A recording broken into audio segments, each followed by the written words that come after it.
तो हाल ही में प्रेमानंद महाराज का जो बयान है वो बहुत ज़्यादा वायरल हो रहा है। बहुत सारे लोग उनका विरोध कर रहे हैं। बहुत सारे लोग कह रहे हैं कि ये महिलाओं के खिलाफ, लड़कियों के खिलाफ अभद्र टिप्पणी कर रहे हैं। इनको ऐसा नहीं करना चाहिए और ये बहुत गलत बात है। तो प्रेमानंद महाराज ने क्या कुछ कहा है और उनके बयान को किस तरह से तोड़-मरोड़ कर आधा-अधूरा दिखाया जा रहा है। तो उन्होंने महिलाओं के बारे में भी बोला है और पुरुषों के भी बारे में बोला है। तो चलिए देखते हैं उन्होंने क्या बोला है, उसको कोट कर देते हैं।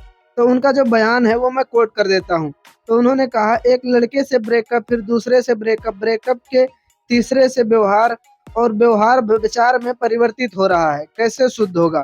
मान लो हमें जब 4 होटल के भोजन खाने की ज़बान में आदत पड़ गई है तो घर की रसोई का भोजन अच्छा नहीं लगेगा। जब 4 पुरुष से मिलने की आदत पड़ गई है तो एक पति को स्वीकार करने की हिम्मत उसमें नहीं रह जाएगी। अब उन्होंने महिलाओं के बारे में तो ये कहा था, फिर उन्होंने पुरुषों के बारे में क्या कहा था उसको कोई नहीं दिखा रहा है। बहुत सारे लोग कह रहे हैं कि वो सिर्फ महिलाओं के खिलाफ बोल रहे हैं, महिलाओं के बारे में बोल रहे हैं। उन्होंने पुरुषों के बारे में क्या कहा वो भी मैं कोट कर देता हूँ। तो उन्होंने कहा, जो 4 लड़कियों से व्यभिचार करता है अपनी पत्नी से संतुष्ट रहेगा, उसे 4 से व्यभिचार करना पड़ेगा, क्योंकि उसने आदत बना ली है। हमारी आदतें खराब हो रही हैं। हमारे बच्चों की ये सब जो मोबाइल चल गया है, जो गंदी बातें चल गई हैं, अब आजकल बहू मिलना और पति मिलना बड़ा मुश्किल है।